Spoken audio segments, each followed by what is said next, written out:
అండి ఒకసారి సురేష్ గారితో సురేష్ గారు, హలో సురేష్ గారు. నమస్తే అండి.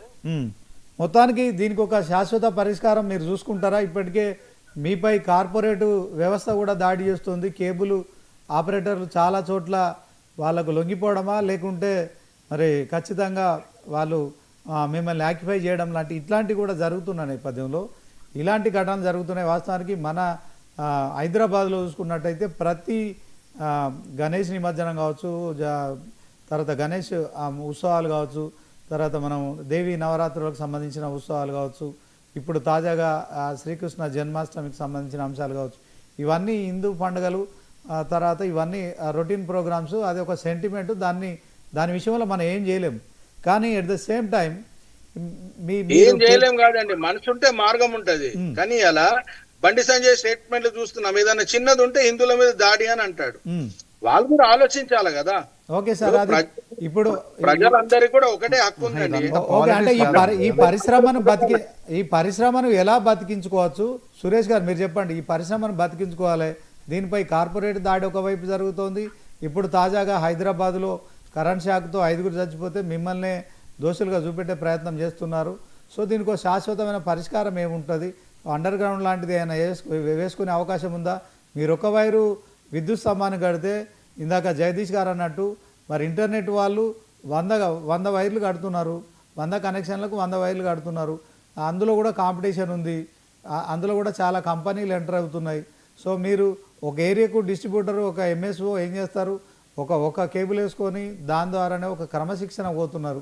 కానీ ఇంటర్నెట్లో ఉన్న దాంట్లో పోటీ ద్వారా వాళ్ళు ఉన్న కాంపిటీషన్తో సో ఎవరే వైర్ కడుతున్నారు. మొత్తానికి ఒకప్పుడు చూస్తే 10-15 వైర్లు కనిపించేటి, అవి దాదాపు 100 వైర్లు కనిపిస్తున్నాయి. కరెంటు పోల్లకు కూడా అవి కొంత భారంగా కూడా అనిపిస్తుంది, కొంత భయం అవుతుంది. కొన్ని చోట్ల అయితే అవి రోడ్డు మీదకి మరి ఇట్లా వేలాడుతున్న పరిస్థితి కనిపిస్తుంది, పోల్లు వంగిపోతున్నాయి. ఇప్పుడైతే మరి ఆ ఘటనలో నిజంగా 5 చనిపోవడము ఇంకా తక్కువ ప్రాణ నష్టం అనుకోవచ్చు. ఎందుకంటే ఒక ర్యాలీ వెళ్తున్న క్రమంలో అది ఇంకా పెద్ద డ్యామేజ్ అయితే వ్యవస్థకే మరి అది ప్రభుత్వానికి ఇబ్బందికరమైన పరిస్థితి. దీనికి ఏమైనా శాశ్వత పరిష్కారం ఆలోచించుకుంటారా? మీ మనసులో ఉంది ఈ ఇష్యూ తర్వాతనైనా ఇక ముందు ఈ ఘటన జరగకుండా ఏం చేయబోతున్నా? హలో, చెప్పండి సార్, వినిపించిందా? ఓకే, మీరు మాట్లాడండి సార్. ఇక్కడ ఎప్పుడైతే ఇప్పుడు మనం పక్క రాష్ట్రంలో ఏపీలో ఏపీ ఫైబర్ ద్వారా ఆల్రెడీ ఓవర్ హెడ్ లో ఒకటే కేబుల్ వేసారు. అంటే అప్పుడు అండర్ గ్రౌండ్ కేబుల్ లేకుండా చంద్రబాబు గారు మనం ఓవర్ హెడ్ లో కేబుల్ వేసి ఇచ్చారు. అది దానికి ఒక స్పెసిఫికేషన్ గా ఏపీ ఫైబర్ నెట్ అని ఒక పేరు ఉంది, ఆ వైర్ ఉంది. ఇవాళ టీ ఫైబర్ మన తెలంగాణ రాష్ట్రంలో under ground fibre installation already almost all అయిపోయింది, 3 జిల్లాలు తప్ప. ఏదైతే ఉందో టీ ఫైబర్ ద్వారా కేబుల్ ఆపరేటర్లకి ఐడెంటిఫికేషన్ కార్డ్స్ ఏదైతే ప్రభుత్వం ఎట్లాగో కేబుల్ ఆపరేటర్ భాగస్వామ్యం చేస్తున్న అనౌన్స్ చేసింది, త్వరలోనే అవి కార్డ్స్ ఇవ్వడం మొదలు పెడుతున్నారు.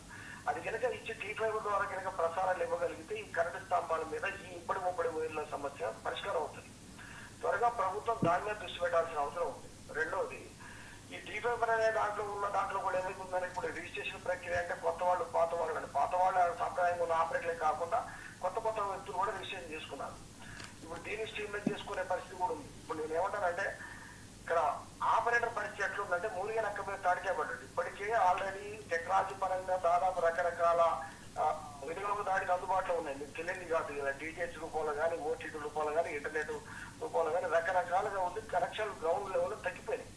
మరీ ముఖ్యంగా గ్రామీణ ప్రాంత ఆపరేటర్ల పరిస్థితి ఏంటంటే, దీని మీద ఆధారపడి బతకాలంటే వాడి ఉపాధి కుటుంబం ప్రత్యేకంగా కేబుల్ మీదనే ఆధారపడింది తప్ప వేరే ఆల్టర్నేటివ్ పని లేదు.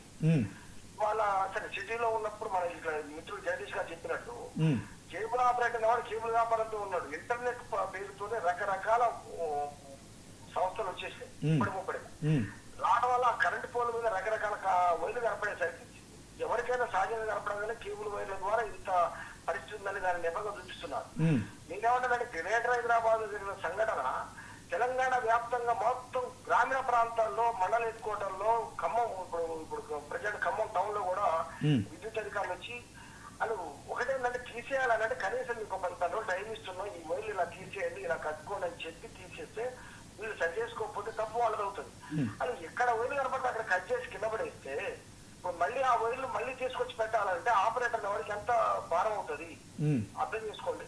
నేను ఏమంటానంటే విద్యుత్ అధికారులని పూర్తి స్థాయిలో దాని మీద దృష్టి పెట్టమంటున్నా.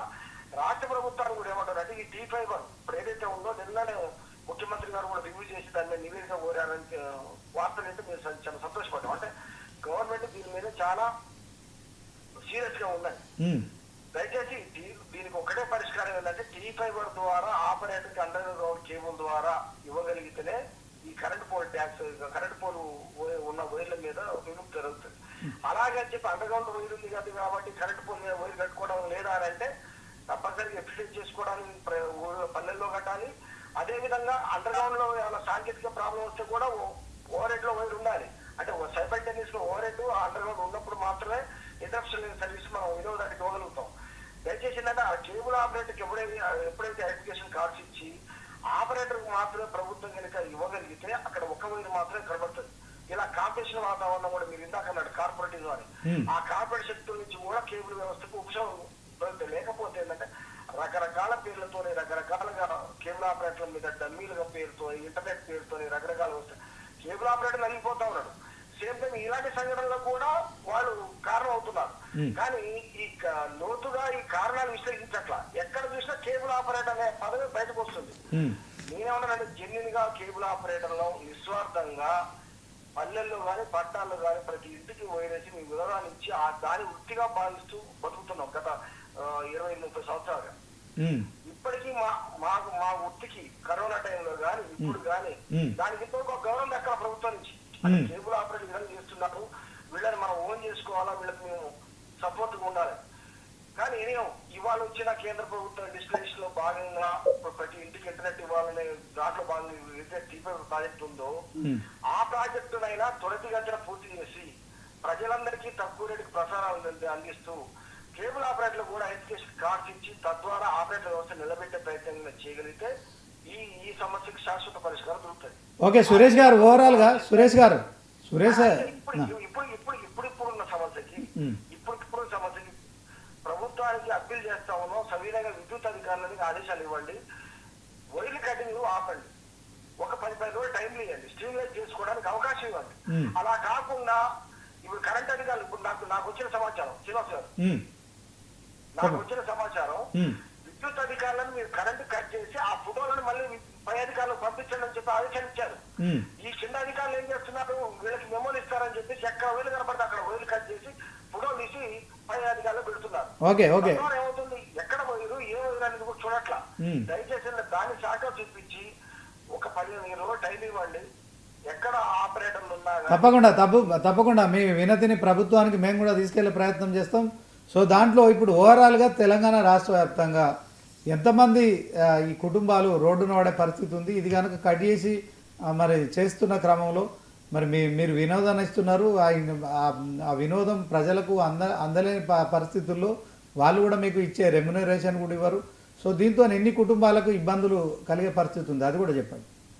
దాదాపు పరోక్షంగా ప్రత్యక్షంగా కొన్ని 50,000 కుటుంబాలు.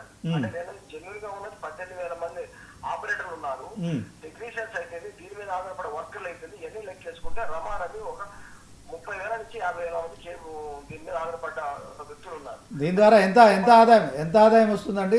ఇప్పుడు మీరు ట్యాక్స్ పే చేస్తున్నారు కదా, ప్రభుత్వానికి ఎంత ఆదాయం కూడా వస్తుంది అది కూడా చెప్పగలుగుతారా? ఇప్పుడు ప్రభుత్వానికి ట్యాక్స్ అంటే ఇప్పుడు మీరు కట్టే పేచాల ద్వారా దీని మీద GST పోతుంది కదా సార్, సెంట్రల్ గవర్నమెంట్ కు పోతుంది, స్టేట్ గవర్నమెంట్. ఈ కరెంట్ పోల్లకు కూడా మీరు ట్యాక్స్ కడుతున్నారు కదా? ఆ కరెంట్ పోల్కి వచ్చేసరికి ఏంటంటే ఇది ఈ CPDSL లో లేదు, ఓన్లీ NPDSL పరిధిలో మాత్రం ఉంది. పట్టణాల్లోనే 20 రూపాయలు, పల్లెల్లోనే 10 రూపాయలు తీసుకుంటా ఉన్నారు.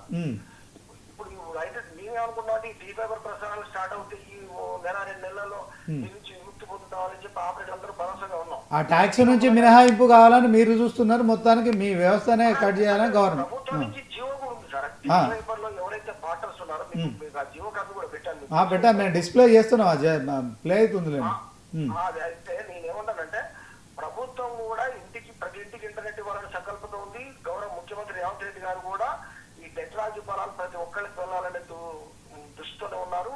దాన్ని శ్రీధర్బాబు గారిని కూడా చైర్మన్ గా పెట్టారు. పూర్తి స్థాయిలో ప్రభుత్వం దాని పట్ల వర్క్ లో ఇబ్బంది లే. కానీ ఈ సంఘటన జరగడం బాధాకరం. కానీ ఈ తెలంగాణ అంటే మేము ఆ టీవీ ప్రసారాలు స్టార్ట్ అయ్యే లోపల ముందు మా ఈ నడవాలి కదండి, నడవాలి కదా.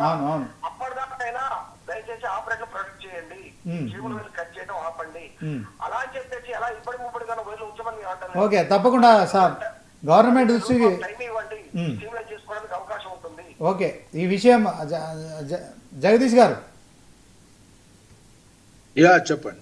ఇది ఒక పొలిటికల్ ఇష్యూ కాదు, సుమారు 30 నుంచి 50,000 కుటుంబాలకు సంబంధించిన అంశము. సో ఇప్పుడు విద్యుత్ అధికారులు ఆ పోల్లకు ఉన్నాయన్నీ ఎక్కడికక్కడ కట్ చేస్తున్నారు. తాజాగా ఆ కట్ చేసిన ఫోటోలు తీసి పై అధికారులకు పెడుతున్నారు.